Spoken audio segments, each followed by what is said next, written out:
Shout out to Squarespace for sponsoring this video. Hey guys, Spirit of the Law here. In this video, we're going to be looking at the Mayan unique unit, the Plumed Archer. Now they've had a great reputation at all skill levels, dating back as far as Age of Conquerors, though they're maybe not quite as overpowering now as they were back then. Their cost has trickled up over the years in balance patches from an original 37 to then 40, and now 44 gold and wood cost in Castle Age, for example.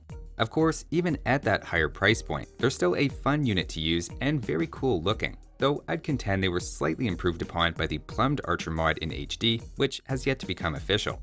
We're going to be deep diving the unit with a particular interest in how they compare to the Mayan Crossbow line, which should never be discounted on account of their discount, giving a little extra value for Mayans in particular. We'll start things off as usual when looking at a unique unit in the Castle Age. Now crossbows are 25 wood and 45 gold by default, but for Mayans are just 20 wood and 36 gold. Plumed Archers, on the other hand, are 44 wood and gold, so not just 26% more expensive than regular crossbows, but 57% more expensive than Mayan ones. Comparing them side by side, the Plumed Archer has some obvious durability advantages, with plus 15 HP and plus 1 pierce armor. Now you might think that feels backwards, given the crossbow has a metal helmet, chest plate, and boots, while the Plumed Archer has a feathered hat and is barefoot. But the thing you're overlooking there is the arrow resistance that comes with having good pecs and abs. That swole physique also lets them reload a tiny bit faster as well, and they have a faster training time to offset needing castles, roughly in line with other foot archer unique units. All that said, the Plumed Archer isn't a strict improvement, as it then has one less range and line of sight. In terms of some more hidden things, where the crossbow has plus 3 against spear units only, Plumed Archers have plus 2 with a more general plus 1 against all infantry thrown in, meaning they end up doing the same damage against spear units, but 1 more against the swordsman line, for example. Still, the biggest standout stats-wise is their HP, actually having the highest HP among foot archer units, which is particularly important when it comes to surviving mangonel hits, as mangonels do between 40 and 45 damage on a direct shot. Arguably an even more important advantage Plumed Archers have over other foot archers though is they're the fastest out of all of them. It turns out they're in the same ballpark as Eagle Warriors at 1.2 tiles per second, roughly splitting the difference between crossbowmen and knights. Plumed Archers, in fact, at times can almost feel like the Mayans' version of a cavalry archer, especially when raiding and using hit and run against enemy infantry. You also shouldn't underestimate the benefits of being able to escape bad fights as well, sprinting back to the safety of a nearby castle if you get in trouble. That's something crossbows have a much harder time doing against knights, for example, where a crossbow army might be wiped out in a situation a Plumed Archer army would be able to escape and heal. Moving on, in terms of upgrades, there's no real big surprises here, with the regular archer upgrades being the ones you want. Thumbring isn't necessarily critical right away given Plumed Archer's solid base accuracy, though keep in mind it gives them an 18% boost to their fire rate. Also, while we're here, I should point out the Elite upgrade as a notable piece of AoE2 trivia for being one of only 3 Elite upgrades that don't cost gold, and for years was unique in that respect, making plumes more appealing in 1v1 games, though the food and wood cost of that tech is relatively high. So that's a quick summary of the unit, but of course given their trade-off in stats with more HP but a higher cost than Mayan crossbows, now let's see how Plumed Archers hold up in a few different situations, and when you might favor one of those Mayan options over the other. We'll start off by simply having them just go head to head, and given they have the same attack, the major difference here is the Plumed Archer's higher durability, letting it easily win one-on-one. Against generic crossbows, if we balance resources, the Plumed Archer trades evenly or narrowly wins, and with equal numbers they'll certainly take on crossbows from even very good archer civs. At the same time, that might not be the right comparison. Remember, your alternative isn't generic crossbows, but more crossbows than usual thanks to your discount. Archers as a unit class also really like to snowball and make full use of Lanchester's square law, so hitting a critical mass is probably more important for archers than infantry or cavalry, meaning archer discounts are extra good. Enough so that we maybe shouldn't be surprised that despite the Plumed Archer easily winning one-on-one, when we balance resources, it's Mayan discounted crossbows that comfortably win, with Plumed Archers also not in a good position to micro this, given the crossbow outranges them by 1. This doesn't necessarily mean Plumed Archers are overrated as archer killers, and maybe says more about how much value Mayan crossbows can give. But of course, we have to try out some other units, with elite skirmishers as a very natural counter, and in this case, Plumed Archers hold up a bit better thanks to +1 Pierce Armor and again more HP, though are still taking 4 bonus damage and don't really stand a chance with equal numbers. Just like in the previous example as well, swapping Plumed Archers for an equal value of Mayan crossbows, the crossbows do a little better against skirmishers if you just let them shoot it out, with the Plumed Archers' advantage being instead that they could escape this fight, even against Lithuanian faster moving skirmishers, where crossbow slower speed makes that a lot harder. Either way though, this is a matchup calling out for Eagle Warriors to be thrown into the mix. Now, another common unit you might run into, and maybe the most important matchup to look at, is of course Knights. First off, Knights who are missing armor upgrades are not particularly good against Plumed Archers. Here, with no micro and just balancing resources, the Knights ended with about a quarter of their HP left, and you can imagine with even a little bit of micro, this could easily flip. Adding in that +2 armor though, Knights are suddenly a pretty serious threat, ending a test with no archer micro at 44% of their HP, which is starting to be a bit one-sided. Now, archer pathing and regrouping is a bit of a hot topic at the moment, though stop micro works fine in my opinion, and using that I found even with the Knights having +2 armor, an equal value of Plumed Archers can win that fight. It's a great example of why you want to use micro with archers, as it completely reverses the outcome, with at least a few archers left over. Funny enough though, in line with the pattern we've already seen, if you're stuck taking a fight, Mayan crossbows do better yet again. Swapping out the Plumed Archers with an equal value of Mayan crossbows, which shouldn't be too hard to mask given you create them at archery ranges, the crossbows ended up with 62% of their HP left, while Plumed Archers, remember, had 25%. Obviously, if we throw a Mangonel into the mix, things get a little more complicated, but against pure Knights where both units can hold their own, discounted Mayan crossbows are looking great.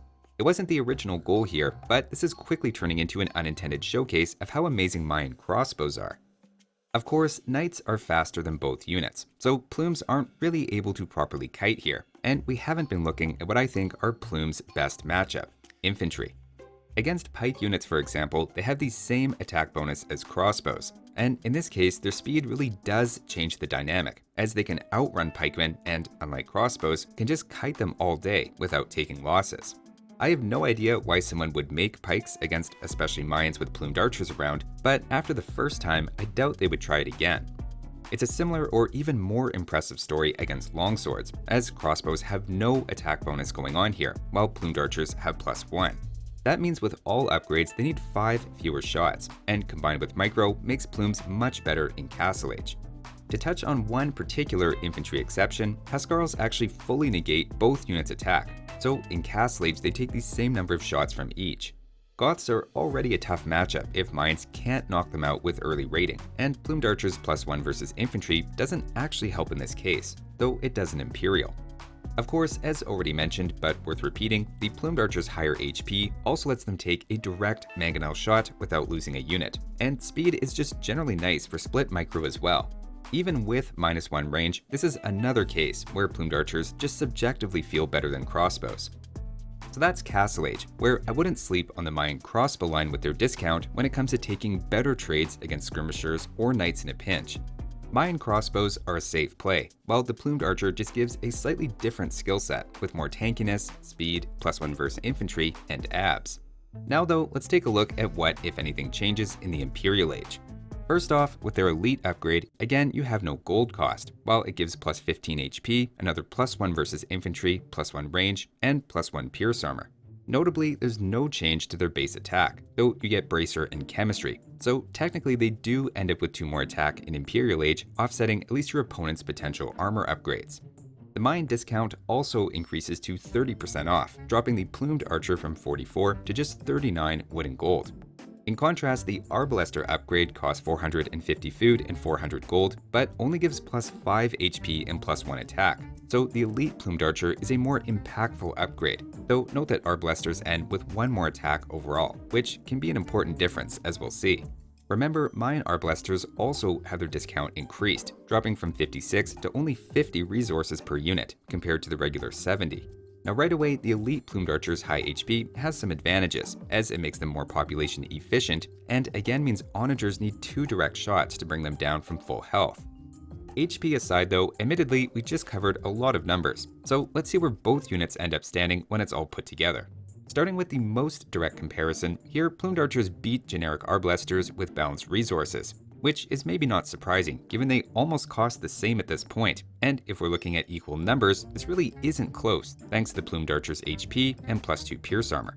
Even against Mayan discounted Arbalesters though, it's pretty close to a tie, and the fact the Elite upgrade lets Plumed Archers close the gap on this test shows it's giving a lot more than the Arbalester upgrade in a vacuum.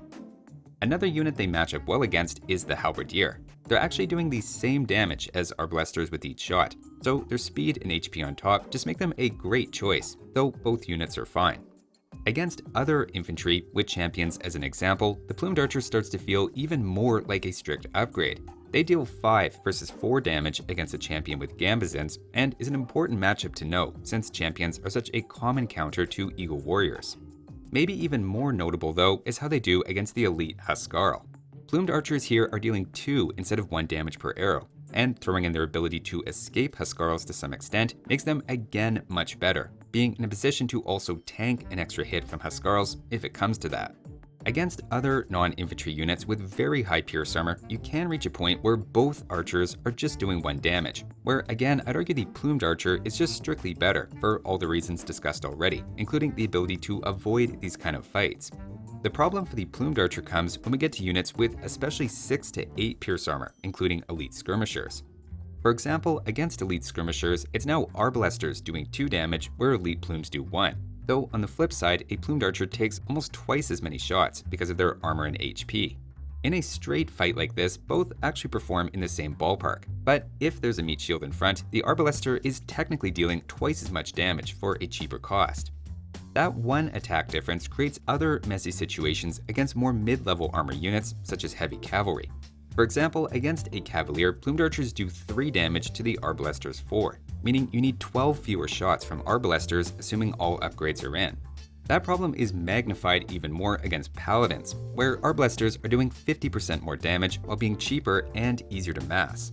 To explore this comparison a bit, here we have equal resources of, remember, discounted Mayan Arbalesters against Paladins, where the Paladins win with half their HP left. With Stop Micro, I could get that down to between 20 and 25%, but the Paladins win a marginal victory pretty consistently, at least without a choke point.